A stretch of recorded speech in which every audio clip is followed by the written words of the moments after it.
The champagne cork popped with a perfunctory hiss, a sound swallowed by the oppressive silence of the room. My sister, Clara, beamed, her eyes practically glittering as she accepted the deed from our father. "Thank you, Dad. This is everything." Her voice, thick with an emotion I recognized as pure, unadulterated triumph, grated on my ears. In that moment, watching her clutch the document that represented years of my sweat, sacrifice, and quiet anxieties, I knew. This wasn't just a gift. It was a coronation. My normal had been surgically removed, replaced by a chilling certainty: she would never succeed, not with this kind of foundation built on my back. My life had always been a meticulously constructed fortress of independence. While Clara drifted, a glittering, unpredictable comet, I built. Brick by painstaking brick, I acquired my first condo. It wasn't grand, a little shoebox in a neighborhood that was just starting to hum, but it was mine. Every late night at the office, every skipped vacation, every ramen noodle dinner was an investment in that small square footage. It was my sanctuary, my proof of concept in a family that valued showmanship over substance. My parents, always eager to smooth over Clara's rough edges with generous financial bandages, saw my condo as a convenient asset, a readily available resource. They never understood the sheer effort it took, the quiet discipline. My mother once asked, during one of her infrequent, guilt-ridden visits, if I ever felt lonely there. I just smiled and said, "It's a good investment." She'd nodded, already mentally calculating how much I could get for it. Clara, on the other hand, had a talent for extracting. It wasn't just money, it was opportunities, second chances, and the occasional lavish gift, all delivered with an effortless charm that disarmed everyone, especially our parents. I remembered, years ago, when she'd forgotten to pay her rent for 3 months. When the eviction notice finally landed, she'd sobbed dramatically over the phone, and within hours, my father was writing a check, no questions asked, while my mother tooted about landlords being predatory. Meanwhile, I was diligently paying off my student loans, my parents' only suggestion being to live within my means, a phrase I suspect they'd only ever used for me. Then there was the car. Clara had totaled her first car, a sleek convertible she'd somehow talked them into buying her. Instead of a lecture, she got a down payment on a brand new SUV. My own first car was a 10-year-old sedan I'd bought with savings from my summer job. The disparity wasn't lost on me, but I learned early on that voicing my grievances only resulted in platitudes and more focus on Clara's supposed struggles. My silence became my armor. The day it happened was deceptively ordinary. I'd planned to swing by my condo after work, intending to finally replace the leaky faucet in the bathroom, a small annoyance I'd been meaning to tackle for months. I had the replacement parts in my trunk. As I turned onto my street, I saw my parents' familiar car parked outside. Odd. They rarely visited unannounced. A knot of unease tightened in my stomach. I parked a few houses down and walked, a strange sense of dread creeping in. The front door was ajar. I stepped inside, the scent of lemon polish and something else, unfamiliar, hitting me. My parents were in the living room, perched on my sofa like royalty. And Clara. She was there, across from them, holding a glass of wine, her usual effervescent smile dialed up to 11. They all turned as I entered. My mother's smile faltered for a split second, then snapped back into place. "Oh, darling, you're here," she chirped, a little too brightly. My father just nodded, his gaze averted to the floor.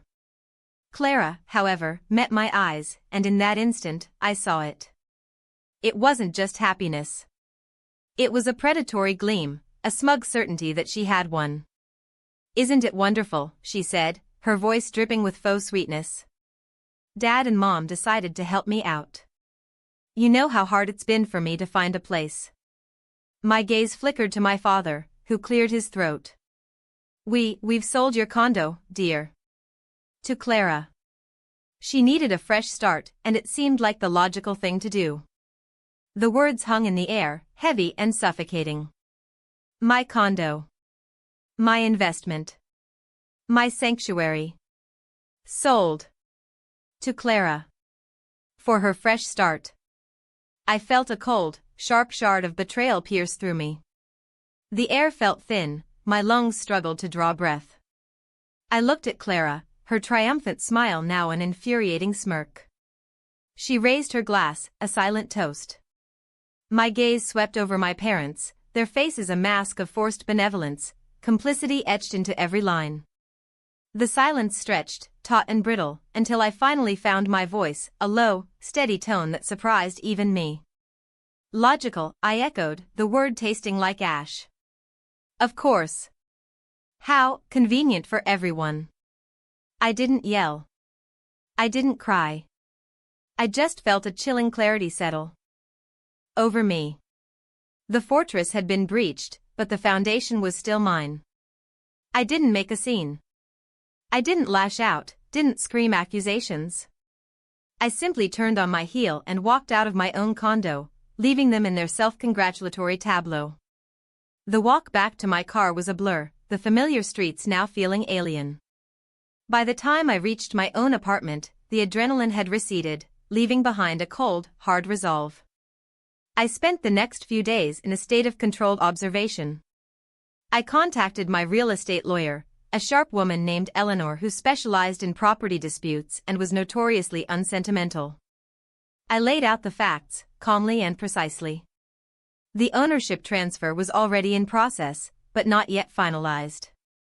My parents had listed the condo, and Clara had purchased it from them, a transparent shell transaction. My lawyer's fingers flew across her keyboard. "They've done this poorly," she murmured, reviewing the paperwork. "No proper disclosure, no independent appraisal. They essentially gifted you the equity and then sold it to Clara at a discounted rate, claiming it was help." She paused, a grim smile playing on her lips. "But here's the kicker. Remember that clause in your purchase agreement? The one about preventative maintenance and immediate repair of all fixtures and appliances? You were meticulous about that, weren't you?" I nodded, remembering the endless hours spent wrestling with the plumbing, the careful documentation of every repair. Eleanor tapped the screen. "They've conveniently overlooked one thing. The condo association bylaws are very strict about property upkeep. Any significant disrepair, or failure to address it, can result in hefty fines and, in extreme cases, forced remediation at the owner's expense. And they have a zero-tolerance policy for late payments on maintenance fees."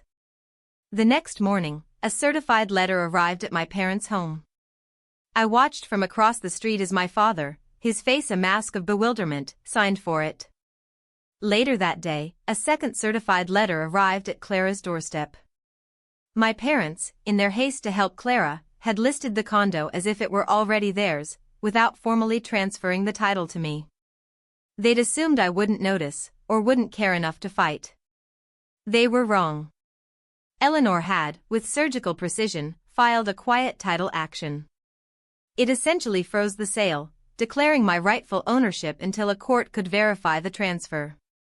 Coupled with this was a meticulously detailed report, compiled by a licensed inspector Eleanor hired, highlighting every minor flaw I'd been about to fix: a slight crack in the grout in the master bathroom, a loose hinge on the kitchen cabinet, the faint water stain on the ceiling from a past plumbing issue that I'd had repaired immediately. Each was a tiny ammunition point, magnified by the association's bylaws. Clara, predictably, lost her mind. I received a frantic text from my mother: "You can't do this. Clara is devastated. Your father is furious." Then came the barrage from Clara herself, a string of angry emojis, followed by accusations of being vindictive and heartless. She demanded I sign over the property immediately. My parents, meanwhile, tried to broker a peace, painting me as the unreasonable one. They even sent my Aunt Carol, a professional martyr, to talk some sense into me. Aunt Carol arrived with a casserole and a sob story about Clara's fragile emotional state and how this was ruining her chances of finding a good partner. I listened politely, offered her a glass of water, and then showed her the copies of the certified letters and the inspection report. Her usual sympathetic demeanor curdled into disbelief. The condo association, when contacted by Eleanor, confirmed the report. They were not interested in family drama, they were interested in maintaining property values. Clara, already strapped for cash and living on the fumes of her charm, couldn't afford the immediate repairs mandated by the association, let alone the fines that were already starting to accrue. The discounted price her parents had offered? It was irrelevant. The association's lien would take precedence.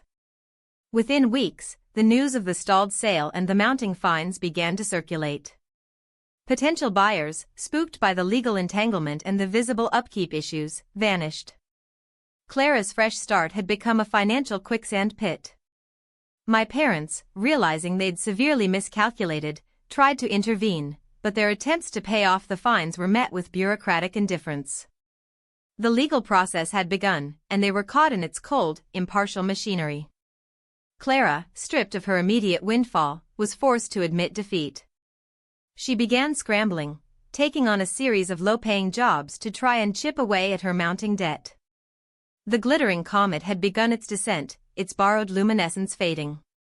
Watching it unfold from a distance was there was no joy, no gloating. Just a profound sense of equilibrium. The scales had been rebalanced. My fortress had been threatened, but its foundations remained solid, built not on borrowed sentiment, but on hard-won reality.